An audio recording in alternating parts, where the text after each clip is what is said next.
Okay, they have a little skin on them because they've been sitting out. Apologize. All right, now, milk. Sorry, cream.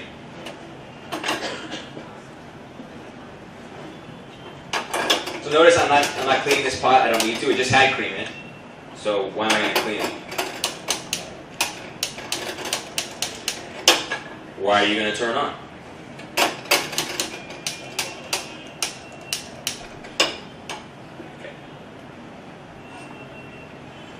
Okay, so cream goes in.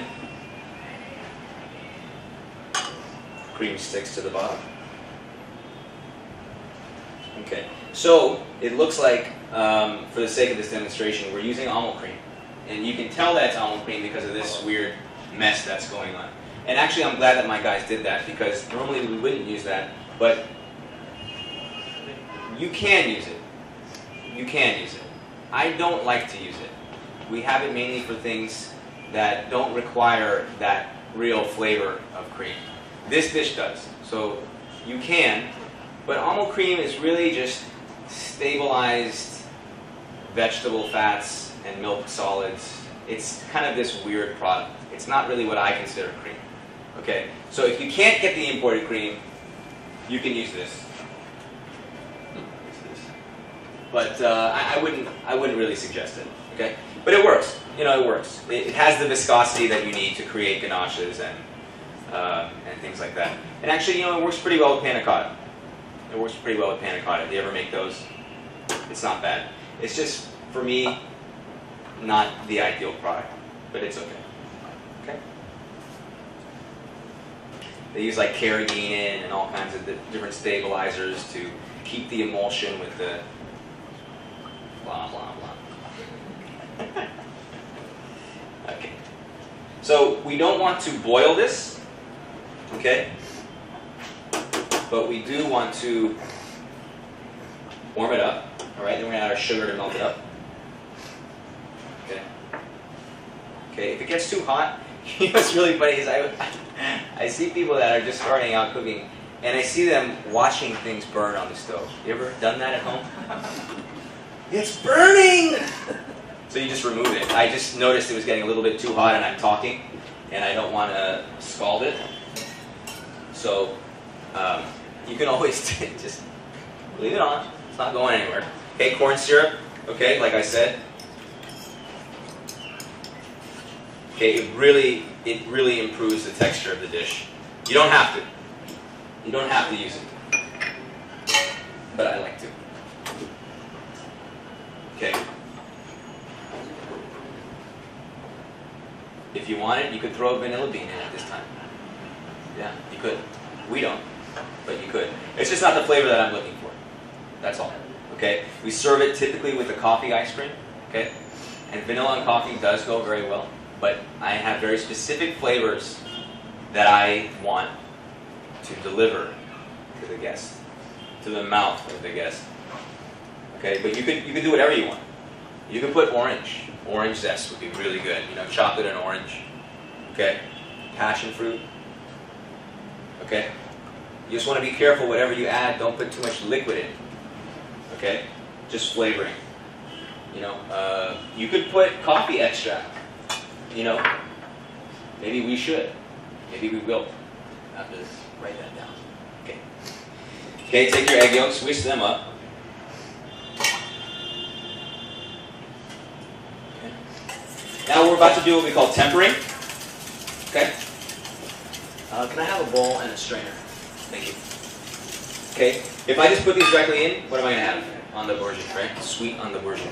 So you add a little bit of the hot liquid at a time into the eggs to like settle them down a little bit. Say, look, I'm going to put you back on the heat right now, okay? You're going to go on the heat.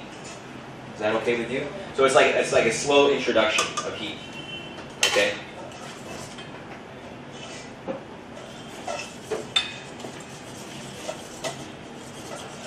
Okay, and they'll start to thicken already, just from the heat of this cream. Okay? You don't need to do all of it.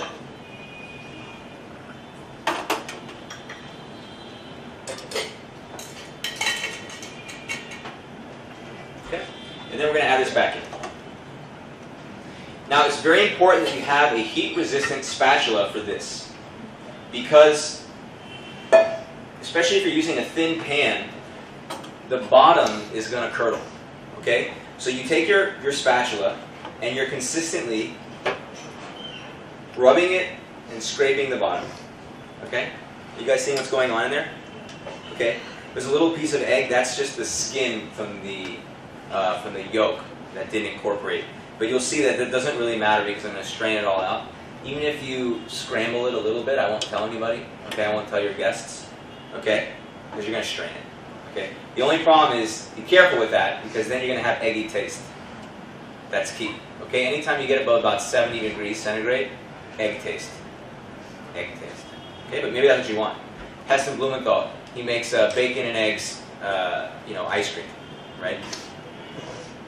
So he deliberately overcooks the custard base, right? Because he wants it to taste like scrambled eggs. I don't. Honestly, it doesn't even sound very good. So you can see that the residual heat of the pan was enough, almost, to get this to the point where we want it. Okay? Now, how do you know when it's right? Back of a spoon, back of the spatula. Okay, and I'll show you when it's at that right point. Okay, the whole time. I don't care if you get a phone call. Do not step away from the stove. Okay, no, it'll make your life miserable. Okay, you just have to start over. And if I'm standing there next to you, I won't let you serve it. No, I won't. Okay, strainer, bowl, have it ready. Mise en place. Okay. If you look at it and it's ready, and you realize you haven't done the dishes for the last week, it's going to make your life miserable. Okay. Luckily for me, I have great guys that care about me and support me. Okay, so we're ready to go. All right, you can see. Do you see that? Okay. I'll use a spoon.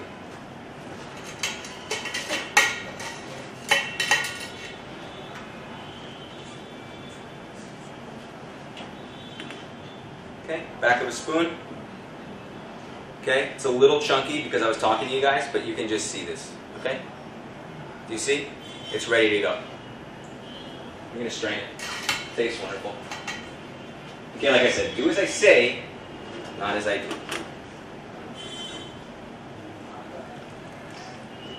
Okay?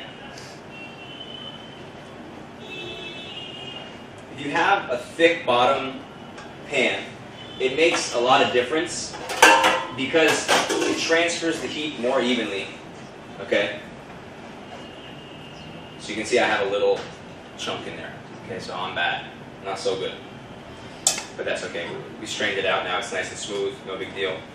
Disaster averted. Okay? Can I have some bananas and a budino ready to roll? Creme anglaise. Okay, this is sauce for a delicious apple pie. This goes into an ice cream maker after cooling down, and now it's vanilla ice cream. You can put whatever flavoring in you want, and then you have that flavor ice cream. Okay? This is the most versatile thing in pastry. It really is. It's wonderful. Okay? So that's a great recipe for you to have and to use for many, many things. Okay? So that's the second part of the recipe. So you'll see the first part is 300 grams, and the chocolate, that's the ganache. And the second part, I've separated that for you because I embrace you as my guests. And that's for your pastry cream. So now you take your delicious ganache, okay, and you put that into creme anglaise. It's really no more difficult than that, right? So as long as everything is all set for you, as long as you have everything weighed out, portioned out, you've done your dishes at least within the last month, and you have your strainer ready, then the only thing left to do is to make them and then mix them together. Okay? And it's just the right consistency. It's just perfect. Okay? Does anybody just want to take a bath in this right now? Yes. Okay? I do. I will. after you all leave. Okay, you're all going to taste this, okay? Don't worry about it.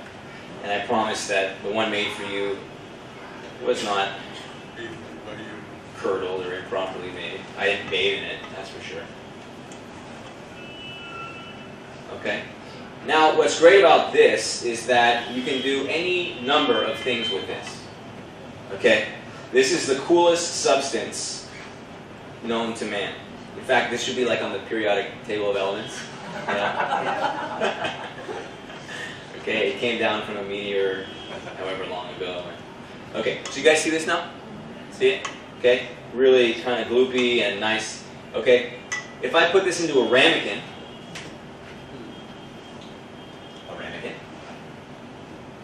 it's this.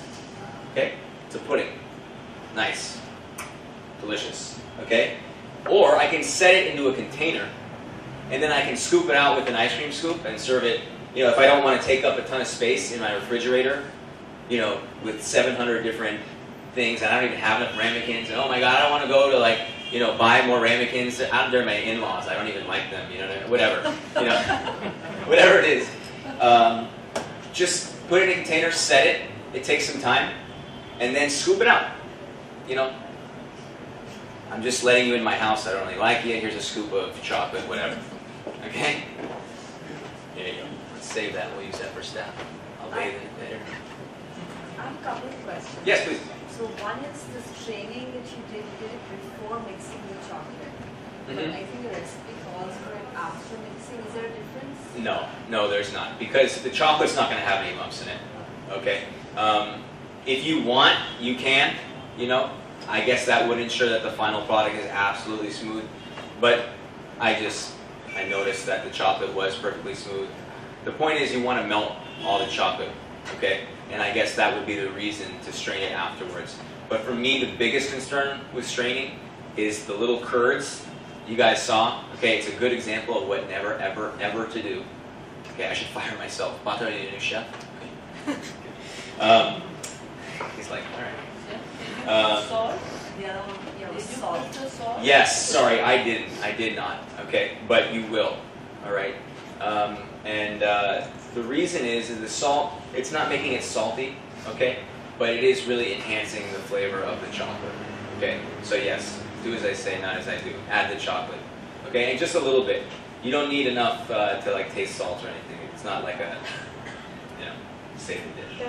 That pudding is the budino. Yes, yes. So this is what you're going to have today. This is the budino. But you can serve it as like a scoop of this. Okay. So that, okay. And then we're going to take some of these bananas, which we're about to make, okay. And we'll put them on top here. So these are just these caramelized bananas. Top. So bananas and chocolate. Who doesn't like that? Right. So, how do we make the bananas? Skillet.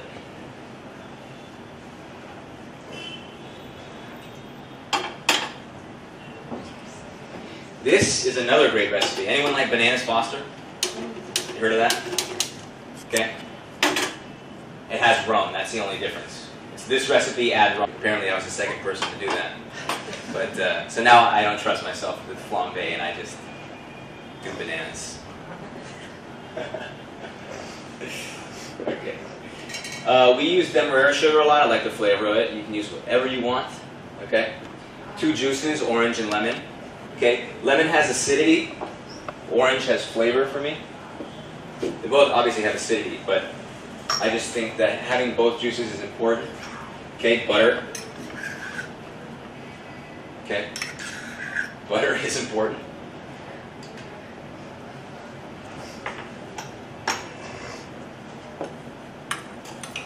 Okay. So what you're making here is a caramel. So look at that. One dessert. You got caramel, creme anglaise, ganache. These are like it's like a foundation of pastry. So if any of you want a job, we are currently hiring. Okay. Demerara sugar is, coarse, takes a little bit more time to melt as opposed to castor sugar, but it has a little bit more of an interesting flavor than castor sugar, which is just pure sweetness. And it's refined and all that business. So, okay, cinnamon.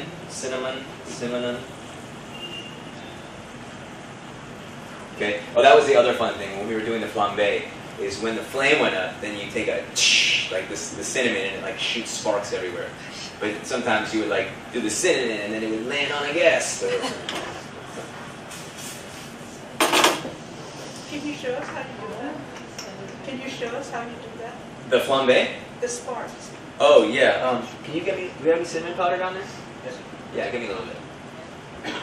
You just create excitement. Yeah, no. So you would have this shooting roaring flame, right? So you'd already do that, and then you would have your like a powdered sugar dowser thing, and you would just. So for you, I'm just gonna pour some cinnamon on this and see what happens. It may not work, just so you know. But I'm open to it. Okay, bananas. Okay, they go in. Okay, it's okay if you cut them in advance, just like I have, and it's okay that they've oxidized, because it's going to be cooked, and you're not going to even know.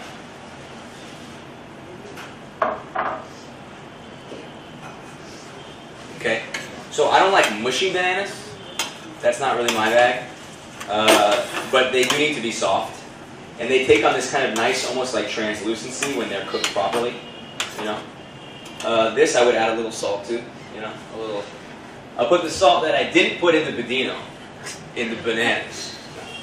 Anytime I'm cooking, I like to put a little salt, just a little bit, not even a full pinch, which technically a pinch is 1/8 of a teaspoon. I wouldn't even put a full pinch. Okay, just